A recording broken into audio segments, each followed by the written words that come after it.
This is the Chamber Chat Podcast, the show dedicated to chamber professionals to spark ideas and to get actionable tips and strategies to better serve your members and community. Hello, Chamber Champions. Welcome to Chamber Chat Podcast. I'm your host, Brandon Burton, and it's my goal here on the podcast to introduce you to people and ideas to better help you serve your chamber members and your community. Our title sponsor for this episode is Bringing Local Back. Remember when your community could turn to a local TV station or newspaper for the latest updates and affordable ads? Those days may be fading, but the need for local connection remains. That's why we created Bringing Local Back, a game-changing platform that restores local visibility and advertising power to your community. It's more than just tech. It's about driving engagement and creating new revenue for your chamber. Ready to see the future? Visit bringinglocalback.com to schedule your demo today. This is the future of local commerce. You're joining us for a special episode in our 2025 ACCE Chamber of the Year Finalist Series. And our guest for this episode is Scott Harper, representing the Lake Conroe Chamber of Commerce in Texas as a 2025 Chamber of the Year finalist. But Scott is currently the president of the Lake Conroe Chamber of Commerce, bringing over 26 years of nonprofit experience to the role. He's worked with various organizations, including the YMCA in Tampa and Houston, where he held positions such as executive director, district vice president, and vice president of major gifts. A graduate of the University of Southern Mississippi with a degree in sports management and recreation, Scott is known for his relationship building skills and as a strong community leader, passionate about supporting others. Outside of work, he's actively involved in volunteering with nonprofit boards and community organizations. He's married to his college sweetheart, Jennifer, and together they have 2 children. And when he's not working, they run a horse boarding facility, Revel Ranch, in Montgomery, Texas, where they live with their rescue dogs, cats, and horses. But Scott, we're excited to have you with us today here on Chamber Chat Podcast. First of all, congratulations to you and your team as being selected as Chamber of the Year finalists. I'd love to give you an opportunity to say hello to all the Chamber champions that are out there listening and to share something interesting about yourself so we can all get to know you a little better. Yeah, thanks, Brandon. Thanks for having me. We are excited to be a finalist. We had an amazing year, and we're excited on the next steps, and excited to go to Philadelphia to see if we can, bring it home to the Conroe area. A lot of hard work with the team and the board to make that happen. Interesting fact with me, when we do the two truths and a lie, one of them, the truths have been that. I was in a bridal magazine back in the day, and I've got to play Augusta National 9 times. So that's a pretty good thing if you like golf. Yeah, hopefully people are taking notes in case they're in a room with you at the conference and you guys end up playing 2 truths and a lie. They can call you out. That's awesome. Well, tell us a little bit more about the Lake Conroe Chamber, just to kind of set the stage for our conversation today. It always helps to know, what type of work you guys are involved with, what kind of staff, size of budget, that sort of thing to set the stage for us. Yeah, sure. So I've been with the Chamber here going on, just hit my 8th year. I've actually done that in two different stages. Came to the Chamber, for 4 years, went back to the Y for about 6, then came back to the Chamber for the next 4. We've grown substantially. So we finished last year, 2024, with about $1.6 million budget, which is more than double than what it was in 2021. So we've had a great surge. We have a staff of 8 full-time staff. We currently have 3 part-time staff as well. And part of that staff increase was we had a merger last year. We took on the operations of the Montgomery Area Chamber of Commerce, which were some neighbors of ours, very close. You had mentioned I live in Montgomery, and my kids went to Montgomery High School, and so we had a lot of ties there. Very, very close area to Conroe. So that really was a strategic opportunity for us, but we were able to absorb their staff, keep them on staff, realign their their responsibilities. And so that's kind of where we are. We opened a welcome center out there as kind of a pseudo chamber presence, but it's really about Montgomery, and we're still kind of navigating that opportunity. But it's been a great segue to keep a relationship in that area, even though we operate from the Conroe area as their chamber, but do a number of events there. 27 board members, and then we have about 10 ex officios that come in that are different representations of the school districts. We serve 3 different school districts, county seats. So our county judge and their representatives are there as well, along with our elected officials have representation as well. So it's we've gone through a lot and a lot of change and a lot of growth. Montgomery County is always one of the fastest growing counties, and Conroe has been one of the fastest growing cities. If it's not the top, it's in the top 10 each year. So our chamber is finally starting to mirror that growth when it comes to our membership. And then that's allows us to do a lot of other things to really focus on the initiatives that I know we'll talk about here in a little bit, more than being in an event chamber. We do an event called Lobster Fest where we'll seat 1,000 people for steak and lobster dinner, play a golf tournament. It's our biggest fundraiser. And when I say, hey, about the Conroe Chamber, yeah, you do Lobster Fest. We do a lot more than that. So, and that shift really started last year after the merger and being able to put some of the new staff in some other roles to really start focusing on our initiatives. And that was elevated while we were redoing our strategic plan. So we're halfway through the first year of our new 3-year strategic plan. So a lot of things came together this last year, and I think that's why it aligned us to have a pretty good shot at going to, and getting invited to Philly. I think that's positioned us well. Yeah, absolutely. Man, as you're talking about the chamber, I'm thinking, we could do probably 4 or 5 other, topics of a podcast episode, from, working with the large board to multiple school districts to growth with revenue to mergers, acquiring other we can go down all sorts of rabbit holes, but for the sake of our conversation today, we'll stick with the 2 topics the 2 programs rather that you guys submitted on your Chamber of the Year application, and we'll dive in deep on those as soon as we get back from this quick break. Hi, I'm Joe. And I'm Rose. And we're the founders of App My Community, a mobile app that can be customized to meet the unique needs of your Chamber of Commerce.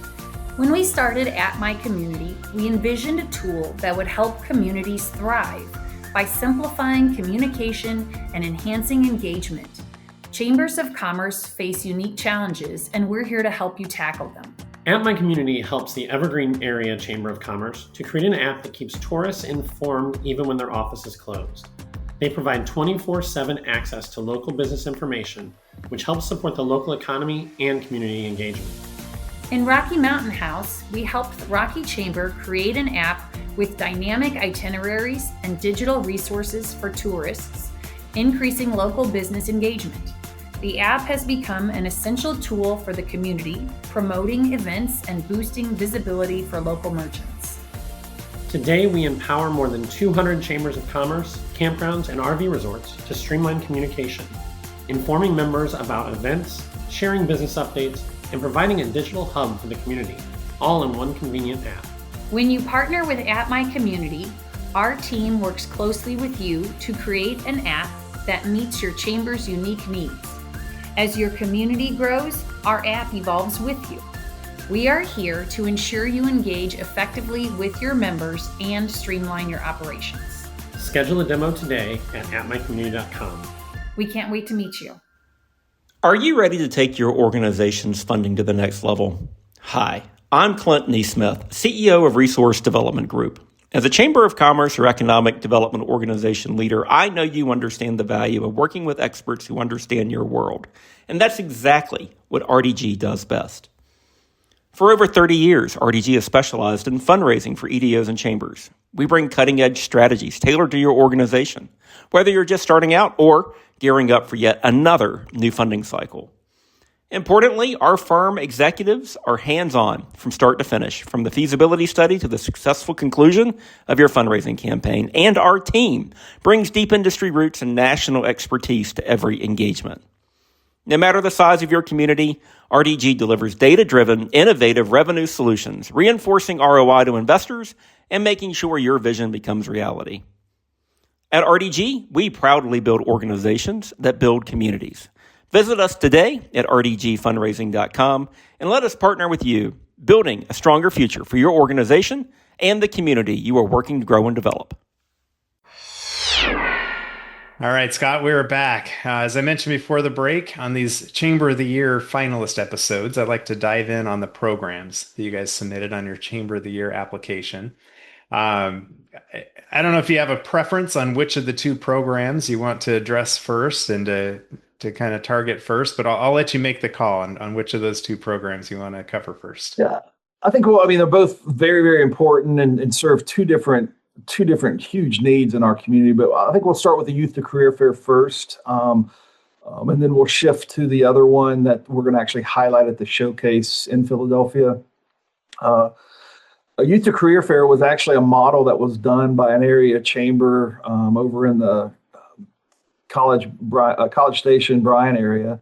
And it's really, as we work with different school districts, we have a workforce committee, and that was being driven by Dr. Rebecca Riley, who is the president of Lone Star College Montgomery, and really got some great synergy going. But with all the data that they do and they get back, it really identified gaps, soft skills, all the different things that the workforce was not getting through the process. And so our team got together, and with the end result of trying to create and improve the relationships we have with our manufacturers and our big distribution centers and different things we have in our area, to get internships and get these kids when they're in high school into some practicum hours that they can really lean on before they go into college. Well, we also figured that if you're going to try to fix the paradigm shift, you have to go earlier. And so we started working on this model, like I said, with another chamber was doing, and it's called Youth to Career Fair. And it's to focus on 7th and 8th graders that are before they have to pick the tracks that they're going to go into high school. And once they pick those tracks, they're kind of stuck. And we have some communities that are very highly economically disadvantaged, and we're trying to also, one of the terms we used in the why is how do we break the generational poverty cycle?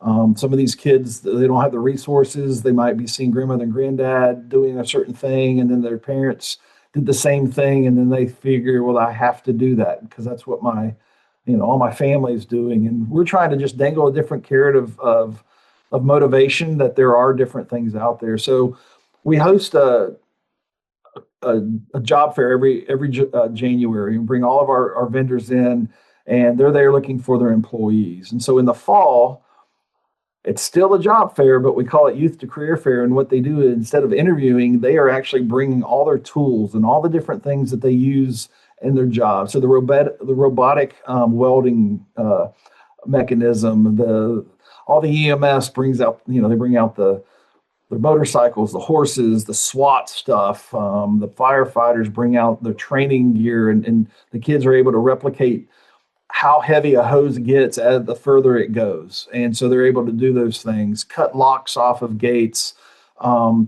hospitality, how to fold napkins, how to set a place setting, those type of things. And then we partner with our chamber members that are either some nonprofits or our Workforce Solutions or Spherions, our talent development groups. They're doing soft skills. And so the kids have a passport, and they have to go around and get, of the 8 tracks, they have to go around and visit one of those booths that are in those tracks.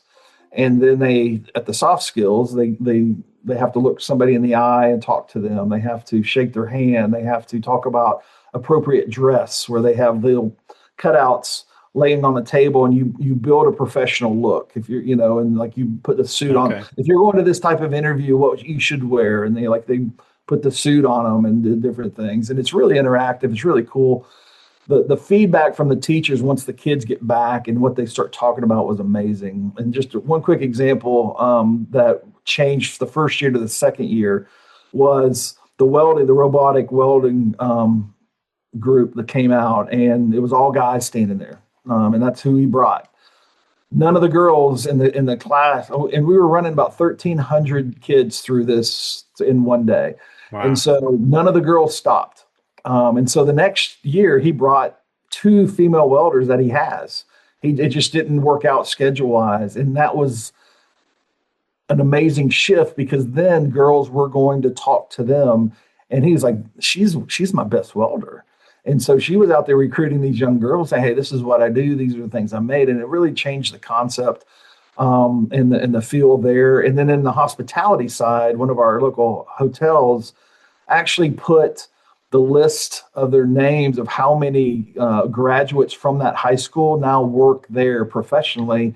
So we had Willis High School and Conroe High School represented, and they listed those kids' names. And some of them were like, "I know that guy. I know that That's person." cool. And it was just a great way to connect. Every year it's going to get better. We're trying to figure out transportation is a huge deal because all the schools, they use the same buses and they can't take so many buses out of the sequence. It screws up the entire Yeah. district. So we're actually looking for this year transportation sponsors so we don't have to deal with the school buses, and we can have our own buses and keep the kids there a little bit longer and bring more kids in. With that number of 1,300 students, that's only 3 junior highs in Wow. our area, and that we have multiple more. So we're looking at ways how can we replicate that and get it to different parts of our county. But it's been a huge success for us, and it's really a part of our workforce development pipeline because these kids, as we relate to ACCE's Horizon 2035 plan, these kids are still going to be within that 10-year window after they graduate from college. And so it's really cool and very impactful. So we're looking for that to continue to grow. And our job fair participants really enjoy it because they, I told them, treat this as an interview Yeah. for, 8 years from now, Yeah. finding that person and it's really opening those doors, as I alluded to before, about creating possible internships and practicum hours for these kids later on. Yeah. Did you mention what you use as a venue for this? Did I Yeah, we miss that? use the Montgomery County Convention Center, and Convention. so Okay. we're able to partner with them. And then really the only sheer expense we get that donated, which is really nice. But the only really expense is for us to feed the volunteers. The CTE group, Conroe High School, actually designed the T-shirts. They have printing presses within the school, so they made T-shirts for all the students that got their passport stamped. And so Nice. every kid got their passport stamped, so every kid got a T-shirt. So as a way for us, them not asking us or going through the philanthropic side of how do we recognize sponsors the right way. So we had all these T-shirts with no sponsors on them because they did it in house and didn't really tell us that they were doing it. So Yeah. they now know we're going to have all the sponsors next year. But that's a learning. That's a Yeah. learning that they're trying to do a great thing for the students, but they didn't think through what it could have been, to put the sponsors' names on it. Yeah. But the Yeah. kids designed the design themselves. They printed them themselves. So that was cool, but there's one other level of execution that could have been at. So, Absolutely. I love the example you shared with the robotic welding and not having any of the girls of the youth, stopping at their booth, and then next year bringing two female employees they have. And DEI, depending on the context of when it's brought in, sometimes we'll get, some negative connotation with it, but that's what I see as DEI. If as these students pass by, they're not giving any attention to the businesses where they can't picture themselves working at because they don't see anybody like them working there. So but even just, bringing in a couple female employees, you saw that difference of these, young women stopping to learn about that as a career. That's a great example. it was a game changer. The manager's like, I will never not bring a female with me again because he's like, that really opened up the entire conversation for everyone in the room versus half the room type Yeah. things. It Very was a cool. learning for all of us. It was very impactful. Yeah. Well, let's shift gears to the other program that you highlighted on your application. Yeah, so the other one was simply called Chamber Day, and it was actually brought to the Montgomery Area Chamber of Commerce prior to the merger. It was from Brenham, from the Brenham area and the Chamber of Commerce there. And the gentleman through the bank. And so he came on their board. He goes, "Hey, I'd like to help lead this and champion this." And so they had it all rolling and ready to go for the spring of 2024. We went through the merger, and there was some things that we wanted to make sure that we kept on the docket of just saying, "Hey, this." Even at post-merger, we're still going to do these things. It's very important. And when she started announcing that, and we do a coalition meeting every quarter with all the chambers in our county, and so we keep everybody up to speed of what we're doing. We share so many members, so it's a great time for us to share. And so I was like, that's a great idea. I'm going to just watch this from the peripheral, see how it goes, and unbeknownst to me, when I was thinking that the year before, then it ended up being one of our programs. And so she cascaded essentially the Montgomery area. There's 2 zip codes out there, and we had about 40 plus volunteers. They saw just around 200 different businesses all in the afternoon, and just really gathered a lot of great data. And it was called Chamber Day, just to let people know that the chamber was coming to give you, just to ask you some basic questions of what your pain points were and those type of things. And the information we came back was amazing. Just, from some of it we kind of knew, property taxes, different things that are really impacting our small businesses. But we had, just a lot of topics that came up, and we were able to move some of those topics into different committees that we did as well. And so that's what we submitted as a part of that. And then during the application process, we actually had the second year rotation of this. And so when this comes up in our interview, I'm going to be able to highlight, this is what we incubated the first year. And then this is what it's already turned into. And it just happened 2 months ago, last month. So we right at 100, went from 40 to 100 volunteers. Over 400 different businesses were visited in Montgomery, Conroe, and Willis. We partnered with the Montgomery County Hispanic Chamber of Commerce to work the corridor of Fraser Street, which is predominantly the Hispanic corridor for the small businesses, and blew it out of the water. And so one of the things, and as flexible as we are, we're really trying to stay ahead of things. And one of our mottos is we lead from the front. We had the gentleman that led the Texas Workforce Commission, and he was our monthly speaker right before this event. And he was talking about the soft skills, the skills gaps. So quickly before she had it already to go, just hadn't made the copies, we changed a couple of the questions on our survey for this event, and it really highlighted what those issues were. And it was those soft skills, the skills gaps. But also with all the uncertainty in the economic world, 67% of the businesses felt a positive trend that they were going to be in a better place this next year than they were this past year. So they have a positive outlook, regardless of all the banter and the political positioning each side does, that they felt really good about the economy stabilizing and moving forward versus how they felt pre-election. And so that was positive. And so we just see that continuing to grow. The gentleman who brought that over from the Montgomery Area Chamber helped us volunteer again. He's like, it felt like we were 10 years ahead of this program doing it our first year versus what the original concept was with the other chamber and the other location, and the fact that we took action with all our findings. Some chambers, unfortunately, if it's resources or whatever, they do something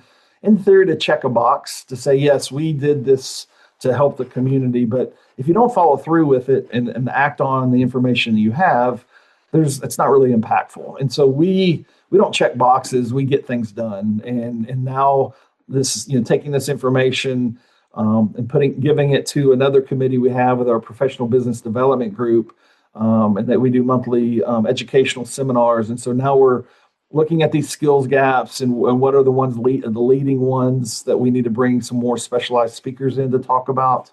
And there are actually, which is I think one of the biggest takeaways is our workforce development committee is going to create a kind of an academy for soft skills. So anyone going through, if they're already a chamber member and they've got new employees, we're going to develop an academy for soft skills and different things to where when they come through that, they get some sort of certificate of completion or whatever, that the basics have been covered. And then also, as this grows, when they go to our job fair in January, all of the vendors there will know if they have this on their resume that they've gone through the chambers. We're going to call it SOAR, and I totally blanked on the acronym. I'll get it to you, but it is just based off of, for them to go through the job fairs, have something on their resume already that has already tackled one of the biggest issues our businesses are saying it is soft skills and communication skills, those type of things, and that they've gone through a training shows that they have initiative, but it really shows that the chamber has responded to a community need. And I think that's something that we're going to start seeing in these next couple of years, the focus and the power of us listening to some data and then having action on it within a couple months already of how we can move forward to try to make an impact. Yeah, I love those examples of being able to take that data and then do something with it, move that trend. So maybe that 67% positive outlook will be 75% next year. And yes. If you don't do those things, then next time you go back on Chamber Day next year, you're going to hear about, why am I telling you anything if you're not doing it, right? Yeah. Well, the other thing too, we didn't focus on, it wasn't about the chamber, like I said, but we asked, would you like more information about the chamber for those that weren't members? And those that were members, those volunteers knew it and thanked them for being a member. But we were able to connect with all of them, follow up with our membership staff, and we've had a lot of conversions to new members as well, just because this was cool. Thank you for doing this. We want to be a part of this more. And so they're being onboarded into a chamber relationship in a whole different way than what the traditional ones would be doing, because it's specific to a need versus an event. You're not even talking about steak and lobster with them. Not yet. Yeah, not yet. So my mind just keeps going, spinning around the logistics of this. So if you've got 100 volunteers, how are you recruiting them? Where are they coming from? When they've got 400 plus businesses that are being visited, are they assigned? Is each volunteer given 3 or 4 businesses to see? Do they choose them? Like how do the logistics of it all form to be able to make such an impact? Yeah, it's a huge endeavor, and Shannon Reed, who was the executive director of the Montgomery Area Chamber, is now in that role, and she takes care of that. She breaks it down by, like I said, either zip code. We had it down to shopping centers. We stayed away from the big box shopping centers because the local manager of a retail store is not going to have the pulse of the community like a business owner of a small business is. And so because one, corporate won't let them say anything on anybody's behalf, and two, so we were very strategic, and it was a group of minimum of 2 people. Some had 3, and they were put out in just different geographical areas. We would pull a list. With AI and all this stuff, you can pretty much pinpoint everything. She had Google Docs going on, so the app or the document that they were using was real time. So Shannon was back at a restaurant, one of our members. We did a kickoff lunch, and then they covered everything. The teams got together, and then they dispersed.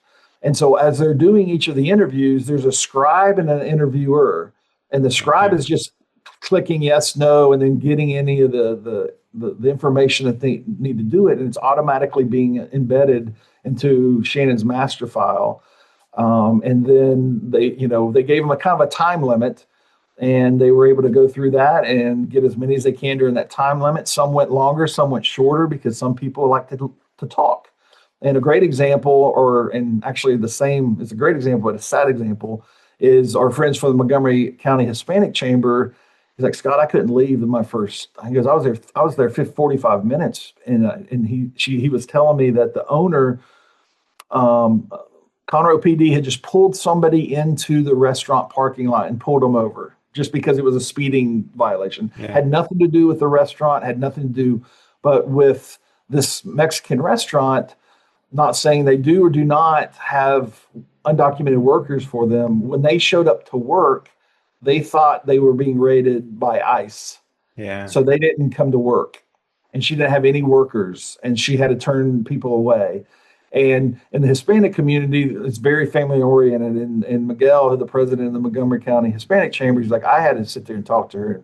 He goes, so I cut. He goes, I said, that's powerful stuff, man. I said, you did the right thing. We're not just there to, sorry about your issue, answer our questions. Like, you really sat down with them. So it was very strategic. One thing that was kind of a funny learning, is that we had 100 volunteers that represented their own businesses.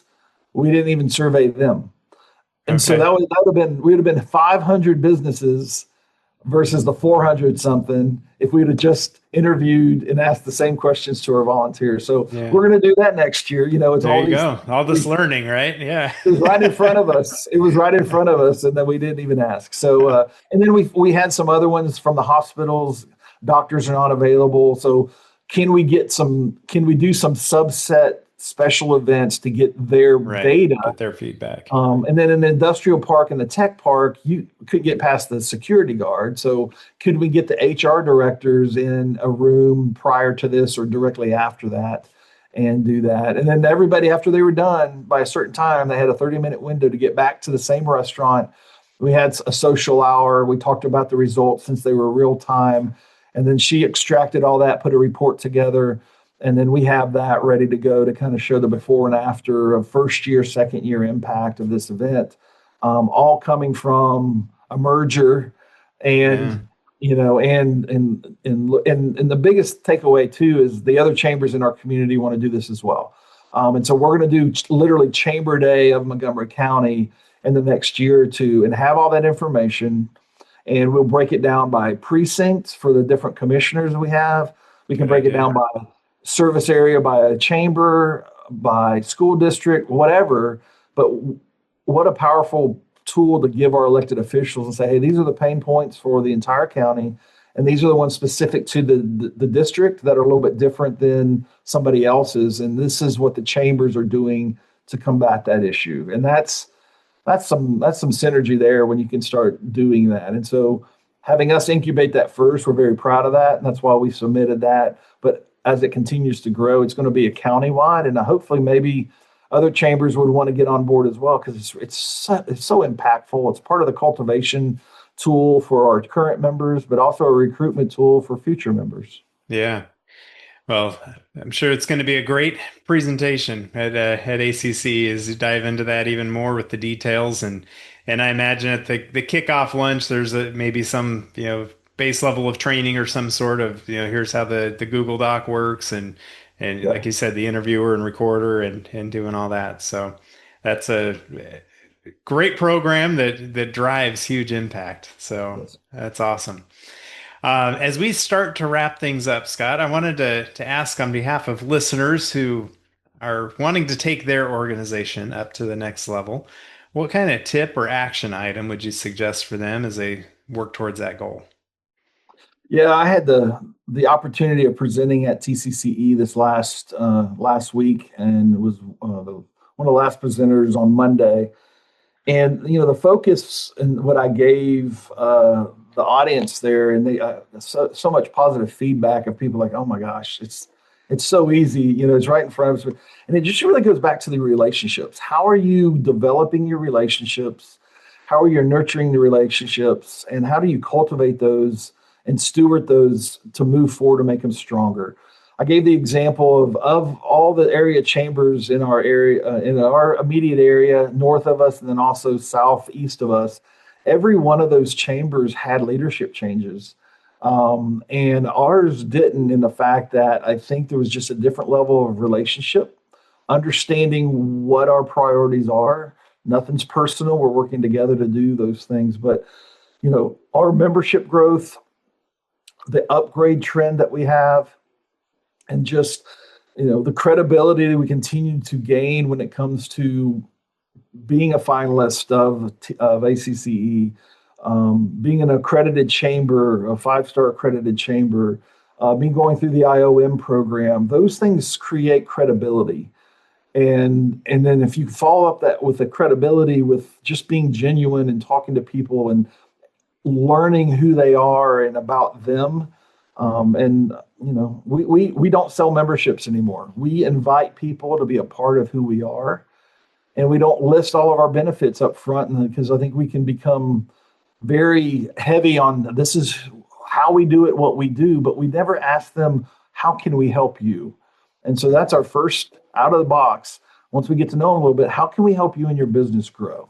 And if you can answer that question and get them past that magical first year to second year to that third year of chamber membership, the retention goes up to 90 or something percent, and you've got them. And we talk about the investment, and we've got a number of people that make investments in our chamber, but we're never having to talk about their membership anymore. Yeah, because that's never in question. It's what's a new program you'd like to be a part of, and we're seeing some of our members shift their sponsorship levels, and we're not cannibalizing. We're aligning, and there's a huge difference. If you have them, because a lot of people are pulling back and really not necessarily sponsoring at the same level, and if we count keeping them at the same level as a win, because I know they're pulling back in other areas. And if we can maintain that level, and then sometimes they go, hey, I want to be a part of that chamber day. Here's another $1,500, make sure this, or, we've got get back to work day for the teachers we do within the school district. So that's a whole nother laundry list of things, but it's relationships. 99% of everything it goes back to how we do it. And I asked the question, I'll leave it with this, is like anything we do in the chamber proprietary, and that's zero. Right. How you do it is proprietary. How you treat people, how do you cultivate those relationships? Because I'm doing it better than most people around me, because people are not me, my chamber, because that's the expectation set. And that's what people are telling us, that we're a relational chamber, not a transactional chamber. Yeah, that makes a lot of sense. I always like asking, how do you see the future of chambers and their purpose going forward? Yeah, that's an interesting question. Prepping for the interview, there's a lot of emphasis on Horizon 2035 through ACCE, and I really see a lot of different variables here of how people can really interpret it as well. There's got to be a shift. There's got to be more embracement of technology. But at the end of the day, and how our approach is and how we're going to answer the questions, that we're not going to change who we are. It's maybe how we do it. But it all goes back to knowing your customer, knowing your member, and having that relationship to know what they like and don't like. So, this big push for AI, and I've had my staff turn stuff in. I'm like, I want your words, because I can tell. It's just not, this is not us. We need to humanize that. Now, it gives you a good, starting point, but how do we get it down to where it doesn't sound so AI-ish, if you will? Robotic, yeah. Yeah. But, there's got to be a shift, and it really goes back to, what are you going to focus on? And one of the questions we're asked is, with the shift toward non-dues revenue, how are you going to make that, how are you going to align your chamber for that? And I'm like, we're not going to change what we're doing. We're going to focus on the member and bring things to the table that help the members. And we did that in 2024. And by default, there were more opportunities for non-dues revenue. Yeah. But we weren't just going to focus on non-dues revenue, because a lot of people in smaller chambers get stuck and become handcuffed to a special event. Yeah. And if that special event doesn't happen, then your whole budget's messed up. And so our ultimate goal is never to take our eye off the ball, and the ball is membership as a whole, and the membership relationship. So how do you use all these cool tools but not take away the sincerity and the personalization of what we're doing? I think it's a balance, and keeping staff, keeping one of my biggest accomplishments, I think 2 years ago, on my reviews, like, what's something you're really proud of? I said, I've had my entire team for over a year and a half in one area, right?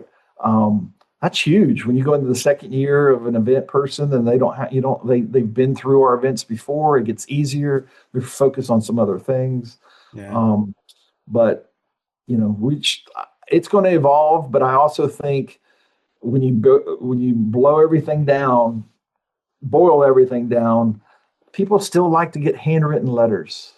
Yeah. People still like to have conversations versus texts or emails. And it's just, how do you balance that? And how do you create the culture throughout your entire organization to make sure everybody has that as a priority?